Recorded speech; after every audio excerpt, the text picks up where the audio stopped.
America का 2 दिन पहले कहना कि it is none of our business, उसके बाद secretary of state, vice president, US president सबसे पहले घोषणा करते हैं कि सीज फायर हो रहा है, उसके बाद पाकिस्तान और भारत भी सीज फायर का ऐलान करते हैं।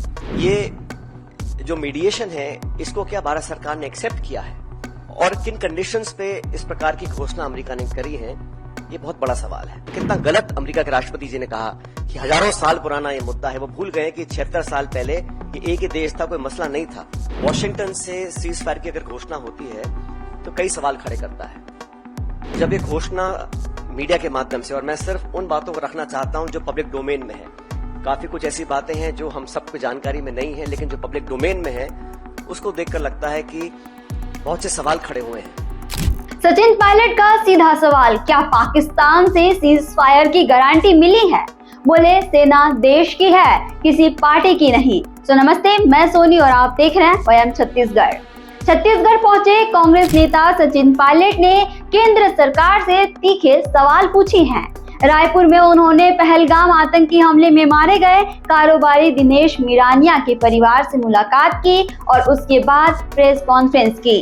पायलट ने कहा कि देश की जनता ने सरकार को पूरा समर्थन दिया है, लेकिन अब वक्त है कि सरकार लोगों को जवाब दे कि आगे ऐसा हमला फिर ना हो। इसके लिए क्या तैयारी है? सीज फायर पर उठाया सवाल, क्या पाकिस्तान से मिली है कोई गारंटी? सचिन पायलट ने अमेरिका द्वारा की गई सीज फायर घोषणा पर सवाल खड़े किए हैं। उन्होंने कहा कि सीज फायर की बात अमेरिका कर रहा है, लेकिन क्या पाकिस्तान ने कोई सुरक्षा की गारंटी दी है? क्या उन्होंने वादा किया है कि दोबारा ऐसी घटनाएं नहीं होगी? पायलट ने केंद्र सरकार से कहा कि वो संसद का विशेष सत्र बुलाए और इस पर साफ साफ स्थिति रखे और बातें क्लियर करे।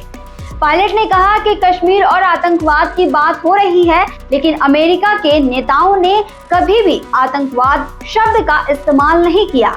उन्होंने दुख जताते हुए कहा कि अमेरिका सिर्फ शांति की बात कर रहा है, लेकिन भारत जिस आतंकवाद से जूझ रहा है उस पर चुप्पी साधे बैठा है। अब आने वाले समय में, क्योंकि फिलहाल सीज फायर किया गया है और आने वाले समय में ऐसी एश्योरेंसेस शायद मिलनी चाहिए थी कि भविष्य में जब पाकिस्तान को अभी IMF से बहुत बड़ा लोन मिला है, अमेरिका उनके साथ व्यापार करने की बात करता है, जो पैसा उस पाकिस्तान को मिलेगा, क्या भविष्य में वो दोबारा से इस प्रकार का दुस्साहस करने की कोशिश करेंगे? ये बहुत बड़ा सवाल है, क्योंकि बार बार चाहे वो पुलवामा हो, पहलगाम हो, मुंबई में अटैक हो, बार बार हर जांच में पाया गया कि पाकिस्तान सीधे तौर पर नियंत्रण करता है, लोगों को भेजता है, टेरर फंडिंग करता है। तो भविष्य में ऐसा ना हो, इस प्रकार की एश्योरेंसेस मिली है कि नहीं, इस बात की जानकारी सरकार को देनी चाहिए। पहला। दूसरा, जो सीज फायर की घोषणा हो रही है वो अमेरिका के राष्ट्रपति कर रहे हैं और पहली बार हमारा मुद्दा आतंकवाद है, लेकिन जानबूझ के कश्मीर के इशू को चर्चा में लाया गया है। और मुझे बड़ा खेद है कि अमेरिका के राष्ट्रपति, अमेरिका के उपराष्ट्रपति, अमेरिका के विदेश मंत्री जब उन्होंने इस पूरे प्रकरण की चर्चा करी है, एक बार भी आतंकवाद शब्द का इस्तेमाल नहीं किया। और पाक समर्थित आतंकवाद जो पूरा विश्व जानता था, आज उस पर चर्चा बंद हो गई है और न जाने कहां से कश्मीर पर मध्यस्थता, कश्मीर पर चर्चा हो गई है। 1994 में नरसिम्हा राव जी की सरकार ने सर्वसम्मति से दोनों सदनों में ये प्रस्ताव पारित किया था कि POK, पाकिस्तान अधिकृत कश्मीर, भारत का अभिन्न हिस्सा है और पाकिस्तान को वो खाली करना पड़ेगा। अब समय आ गया कि संसद का विशेष सत्र बुलाया जाए और उस रेजोल्यूशन को दोबारा पारित किया जाए, क्योंकि ये गलतफहमी फैलाने की जो कोशिश कर रहा है पाकिस्तान की तरफ से हो रही है, वो अपने इस काम में सफल ना हो सकें। और दुनिया को पता होना चाहिए, पिछले 25-30 सालों में हिंदुस्तान की तुलना चीन से होने लगी थी। अब जानबूझ के दोबारा से हिंदुस्तान पाकिस्तान को बराबर एक तराजू में तोला जा रहा है, वो मैं समझता हूँ सही नहीं है भविष्य के लिए।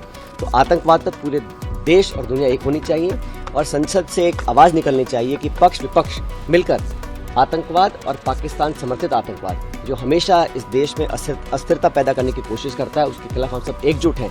इसीलिए हम लोग सत्र की मांग करते हैं। अब ऑल पार्टी मीटिंग भी हुई 2 बार, प्रधानमंत्री उसमें नहीं आ पाए और सदन का सत्र बुलाना चाहिए कि हमारी एकजुटता को पूरा विश्व देख सके कि हम पाकिस्तान के आतंकवाद के खिलाफ एकजुट खड़े हैं और पाकिस्तान लगातार कोशिश कर रहा है कि भारत को अस्थिर किया जाए। पायलट ने बताया कि आज से जांजगीर में संविधान बचाओ यात्रा की शुरुआत हो रही है।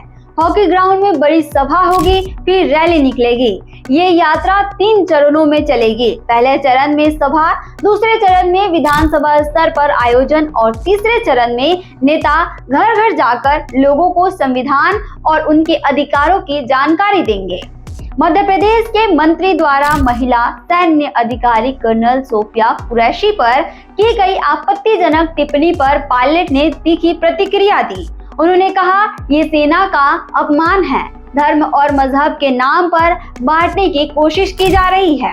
मंत्री को तुरंत बर्खास्त किया जाना चाहिए। पायलट ने 1994 में संसद में पास किए गए उस प्रस्ताव की याद दिलाई जिसमें पीओके पोप को भारत का हिस्सा बताया गया था। उन्होंने कहा कि अब वक्त आ गया है कि संसद का विशेष सत्र बुलाकर ये प्रस्ताव फिर से पारित किया जाए ताकि पाकिस्तान को सख्त संदेश जाए और दुनिया को पता चले कि भारत की नीति क्या है। मुझे लगता है कि इस पूरे प्रकरण में कांग्रेस पार्टी कहीं पीछे नहीं रही। मैं तो कहता हूँ, मुझे फक्र है कि जिस प्रकार सोनिया गांधी जी ने 13 दिसंबर में जब पार्लियामेंट में अटैक हुआ था, वाजपेयी जी प्रधानमंत्री थे, सोनिया गांधी जी नेता प्रतिपक्ष थे, उन्होंने खड़े होकर सदन में कहा था कि वाजपेयी जी मेरी आपकी पार्टी अलग अलग है, लेकिन आज भारत की लोकतांत्रिक मंदिर पर आज आक्रमण हुआ है, इसका बदला लेने के लिए आप जो भी करेंगे मैं आपके साथ, मेरी पार्टी आपके साथ। उसी परंपरा को आगे बढ़ाते हुए इस बार जब पहलगाम में आतंकी हमला हुआ, उस वक्त खड़गे जी राहुल जी ने कहा, दोनों नेता प्रतिपक्ष, उन्होंने कहा हमारी पार्टी आपके साथ है। सरकार को समर्थन, पूरा समर्थन कांग्रेस पार्टी ने दिया। और आज भी हम कहते हैं आतंकवाद से कोई समझौता नहीं है। देश हित से, राष्ट्र सुरक्षा से, हमारी अखंडता से कोई खिलवाड़ करेगा तो उसको मजा चखाना और उसको दांत खट्टे करना, ये हम सब जानते हैं। इसमें कोई आगे पीछे नहीं है, लेकिन जो सवाल है उनका जवाब देना सत्ताधारी दल का जिम्मेदारी है। पायलट ने राहुल गांधी के सवालों पर सफाई देते हुए कहा कि हमारी सेना का सम्मान सबसे ऊपर है, वो किसी पार्टी की नहीं है, पूरे देश की है। कोई भी नेता या पार्टी उसे अपने हिसाब से इस्तेमाल नहीं कर सकती। सरकार को चाहिए कि सेना को राजनीति से दूर रखे। नक्सलवाद पर भी सचिन पायलट ने बड़ा बयान दिया।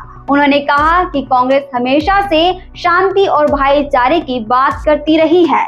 नक्सलियों के खिलाफ कार्रवाई जरूरी है, लेकिन उसे बदले की भावना से दूर नहीं किया जाना चाहिए। सरकार को जिम्मेदारी से काम करना चाहिए। संविधान बचाओ यात्रा का मकसद बताते हुए पायलट ने कहा, देश में जांच एजेंसियों का गलत इस्तेमाल हो रहा है, विपक्षी नेताओं को डराया जा रहा है। संविधान और लोकतंत्र की रक्षा के लिए ये यात्रा जरूरी है।